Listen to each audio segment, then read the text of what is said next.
What's going on, guys? This is Gene Jensen, and in this video I want to teach you everything that I know about how to fish a chatterbait.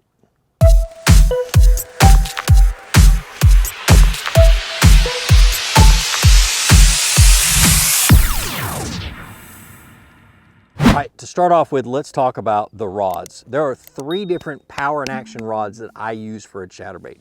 The one that I use the most is a 7'4" medium heavy moderate. It's made by 13 Fishing, called the Chatter Crank rod.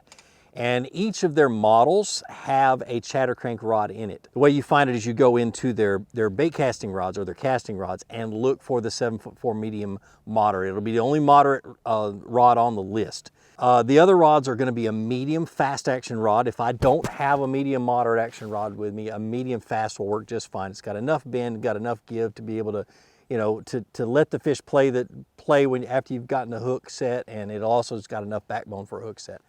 Now, if I'm fishing heavy cover like thick grass down in Florida and that kind of stuff, I'm throwing it on a jig rod, a medium heavy fast action with braided line. But that's only when I'm fishing that thick grass that I'm going to be ripping the bait through. All right, rods. Now, reels, two different speed reels, a 7-speed and a 6-speed. I don't ever go up to an 8-speed. So like a 7.5 to 1 or a 6.3 to 1, 6.8 to 1, somewhere around there, you'd be just fine. But if I go to an 8-speed, I tend to fish it too fast and way too fast for a bass. So I want to be able to fish it as slow as I possibly can. Most of the time, it's a 7.3 to 1 because I cannot stand when I get bit on the far end of a cast with a 6.3 to 1.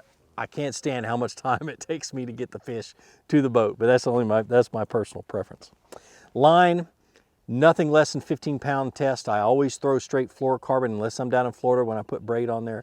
But 15, 17, 20-pound test fluorocarbon. That's what I've got, 20 on this one right here. And a Braze X, just because I'm always bringing it through rocks and over sticks and trees and things like that. And I want to be having the best, most abrasive resistant line that I can get. Now, will monofilament work? Yes, monofilament will work. You're just going to have a whole lot of stretch in your line, and you're really going to have to set the hook hard in order to get the hook set in him. It's a jig hook. It's a slightly thinner than a heavy jig hook, but it's a jig hook, and it takes a little bit of meat to pull it to get the hook set. All right. So with bladed jigs, there are only 3 types of bladed jigs that I use, and I'm going to get into the reason why here in just a second, but let me show you what those 3 are. First is probably the best one on the market, the one I've caught the most fish on, is a Z-Man jackhammer. And it is, man, this thing has put a lot of money in my pocket and a lot of fish in the boat for me and for a lot of other people. The next one is going to be the Strike King Thunder Cricket. It's got a little bit different shaped blade. Look at that. It's got a little pointed blade. So it's a little bit of different action. We'll go over that here in just a little while. And then the Shock Blade from Picasso. Got a tungsten head, big blade with holes. I don't know if those holes really mean anything or do anything, but definitely it's those are the 3. And the reason they are the 3, the best chatterbaits out there, the ones that catch the most fish, are the ones where the blade, as you're ticking it through, the blade is hitting the head. And when you take a brand new chatterbait and you throw it around for about 3 or 4 or 5 hours, and then you look at it, all the paint will be chipped away from where that blade is hitting that chatterbait. And that's because it's making a lot of rattling and a lot of sound. And that's what I believe catches the attention of the bass the most, is that sound. And they just can't stand it. So if your chatterbait or your bladed jig, if you're buying a bladed jig, how can you tell that it's going to be one where the blade is going to hit the head? Well, this is how. Is that blade is attached directly to the jig hook or to the jig head. There's no split ring, there's nothing in between. It is directly to the jig head. That, you notice that one, the Z-Man does it, the Strike King Thunder Cricket does it. And the Picasso is a little bit different. What they've done, if I can get the skirt out of the way, goodness gracious. What they've done, and I don't know if you guys can see that very good, is they've got a little heavy duty wire that goes around and holds the blade firm, and it also will allow the blade to hit the head, and that's a tungsten head, so it's a little bit different noise. And to be honest with you, these are the only ones that I know of that do that. And I'm gonna tell you why. Z-Man has a patent on that attachment, attaching the blade directly to the jig head. Now, Strike King paid for a licensing agreement with Z-Man to be able to do it on their Thunder Crickets. And Picasso had a design that is not the same as those two, so it didn't have to worry about it. So those are the three where I'm gonna get the most sound, the most rattle, the, you know, whatever, the most noise out of the bait. And these are the three that I use all the time. All right, so colors are pretty stinking simple. I know I got a lot of baits here. I got my jackhammers, my Thunder Crickets, and Picassos and stuff like that. But I got just 4 basic colors, maybe 5. Black and blue is a must. I throw black and blue in dirty water. I throw black and blue in clear water. I throw it down in Florida almost exclusively. Then some type of a bait fish color, like a white and chartreuse. If I can get my fingers down here, something with a little white and chartreuse. It's got a little green pumpkin in it. And then crawfish colors, which are your reds and your oranges and things like that. And then a bluegill color. So black and blue, crawfish, a bait fish color, white chartreuse, white and something, silver, whatever, and then a bluegill color is all you really need for a chatterbait. So just to keep it simple, buy 4 colors and fish with them until you've got confidence in them is what I would do. All right, so let's talk trailers. Trailers for me are a must. I've never caught a fish on a chatterbait without a trailer on there. And some trailers impart action on it, give it a little bit of jerk, make it hunt just a little bit. Others keep it from getting snagged in the trees, and I'll talk about that in a second. And others just make it look more like a bait fish or more like a crawfish or things like that. So I've got several trailers in my hand that I use, and we're going to talk a little bit about each of them and how they work good on a chatterbait. All right, so the first one that I'm going to look at is something that's got a little bit of a flat side. This is a blade minnow by Strike King, and it was made for a bladed jig. But what it does is it's got flat sides to it. It's nice and smooth. It's got little, it's got a little cuts in it to make it have a little bit more action. And notice it doesn't have a boot tail or doesn't have a paddle tail. And what this one does is as you're reeling it through the water, you can reel it at one certain speed, but if you speed up just a little bit, this tail and the way this thing is designed causes your bait to kick a little bit. So if you're reeling it in and you got a fish following it, and you don't know that there's a fish following it, and you speed up one little turn and it darts, it's gonna make that fish bite, to give you a good reaction bite. Other trailers that do this are like the Zoom Fluke, not the Super Fluke or the Super Fluke Junior, but the Zoom Fluke will do it and do it really well, but I don't have any in the boat to show you. The next one is something to make it look like a crawfish. Okay, and I like to use the Rage Menace. It's just a twin tail grub and it's got the little rage kickers. But if you put it on there and throw it out and you're working it real close to the bottom or you're dragging it on the bottom, it really does look like a crawfish. I'll play around with the colors. I'll dip these claws in some methylate JJ's Magic to turn them orange, make them look like a crawfish orange, stuff like that. It's a really good one. The next one is a paddle tail. And this is a Rage Swimmer, 3 3/4 inch, I think. Let me make sure I'm telling you the right size. Yep, 3 3/4 inch, and I'll go up to a 4 1/4 inch, but that's about as long as I'll grow with them. The only problem with a paddle tail is that blade on a chatterbait, as it's kicking, will disturb the water and steal the water from your paddle tail, which will cause it to basically just ride up like this and it won't have any action. So there's 2 tricks. You can, one, flip it upside down and put it on the bait that way to where when you're done, it's upside down and you'll get a little bit of action out of the tail. But the best thing to do is to take some scissors and just cut the paddle part off. Just cut that flat part off so you have just a little bit of a triangle in the back when you cut it. And I'm not going to cut this one because I'm not going to fish it, but that's what I'll do. I'll cut it off and it allows the bait to have a whole lot more action. That is a great way of doing it. And I would do that with no matter what paddle tail I use, that's what I would do. So the next one is one that I kind of learned by accident and mainly by observance. But the issue or the problem that I've always had with chatterbaits since they first came out years ago is the way you fish them through brush piles and through laydowns and timber and anything that's on the bank shallow. It used to be, I would say, you know, the best way to fish them in wood and timber is to pull up to the timber, take your scissors out, cut your line, hold your bait in your hand and throw it into the brush pile. because that's where it's going to end up anyway, because it's just going to get hung up. You're going to have to break off in the whole 9 yards. It sucks. But now I figured this out, and I'm so happy that I did. Okay, find yourself a trailer shaped like this. And this is the 13 Fishing Invader, and I love it because it's smooth. It doesn't have all the ridges of a beaver style bait.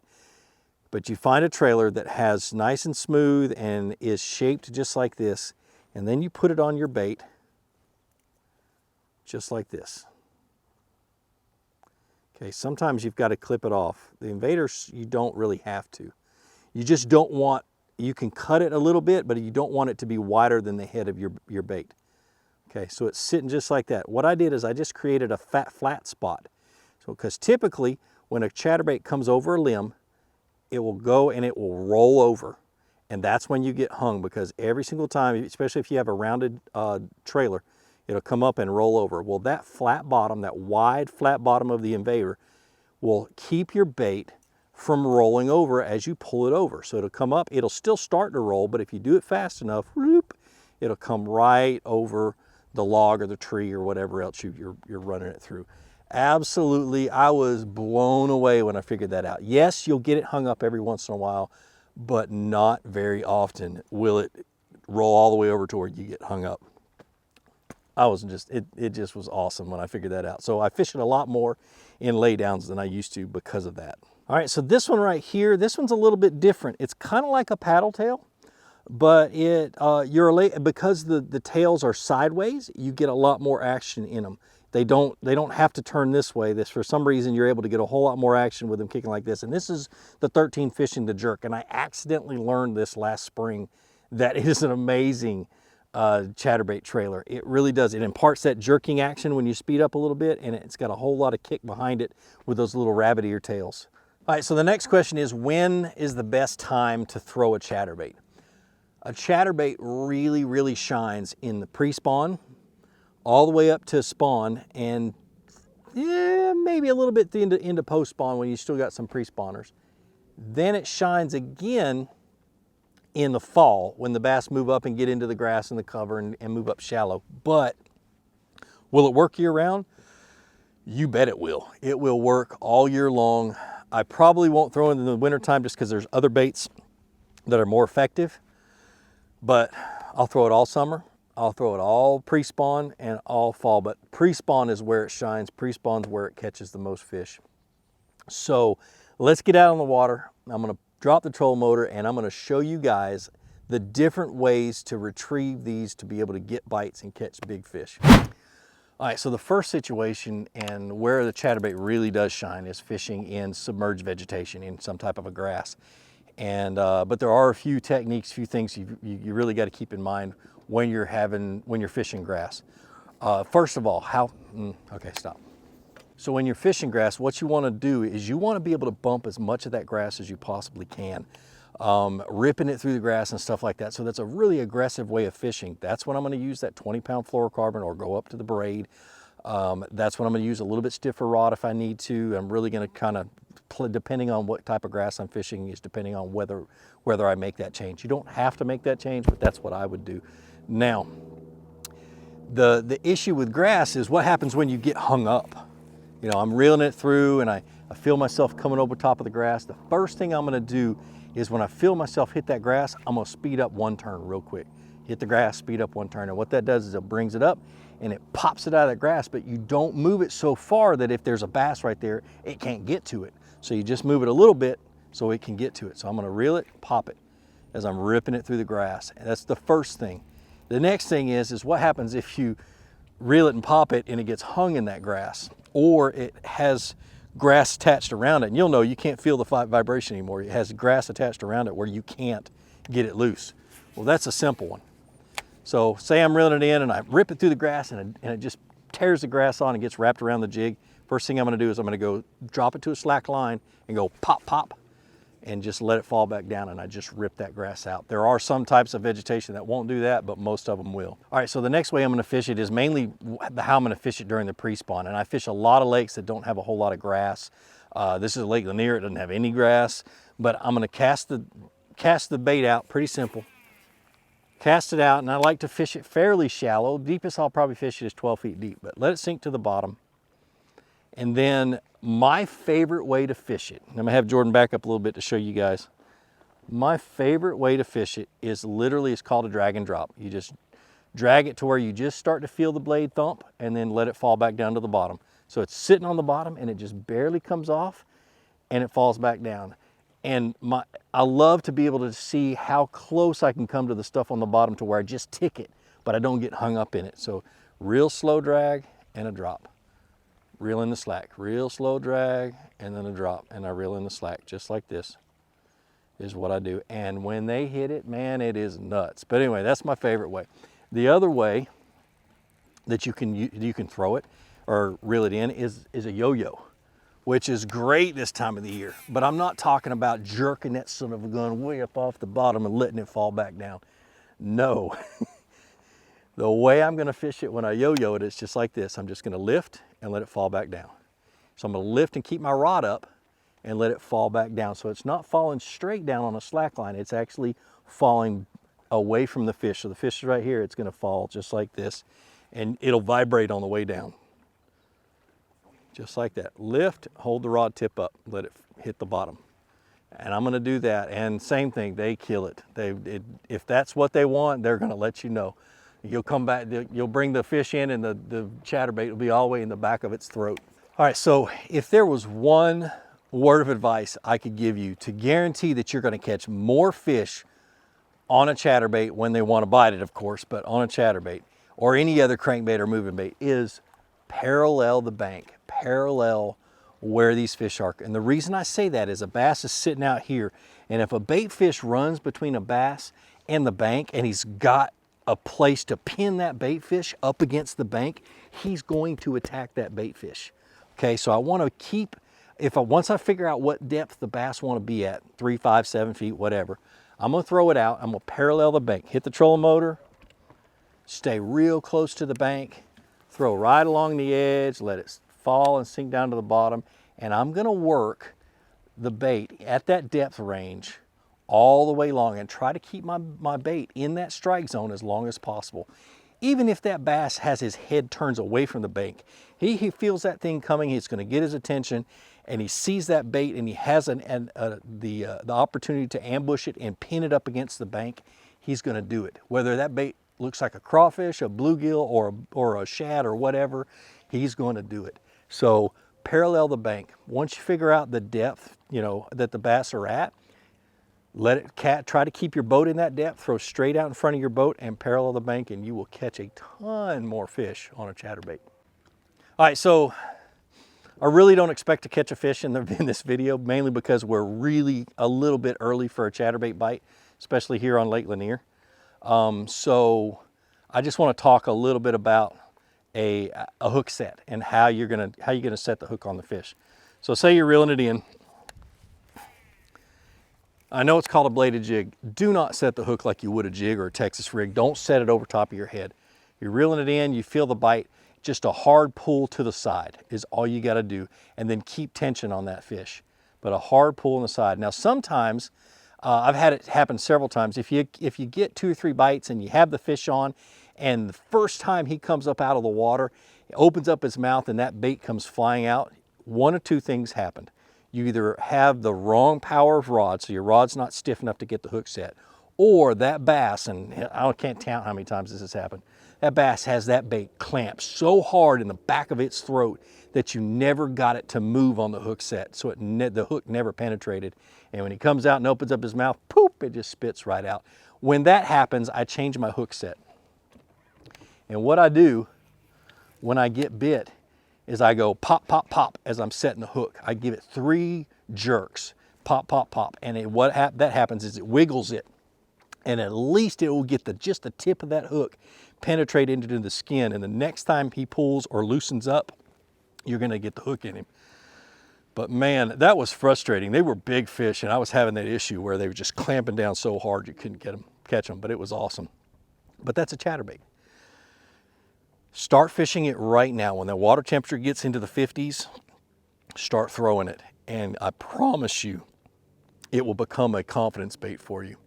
But like I always say, be sure to introduce somebody to fishing, introduce them to my channel, let me help you teach them how to fish. More importantly, get out on the water, go out and catch some fish, and have a great day. We'll see you.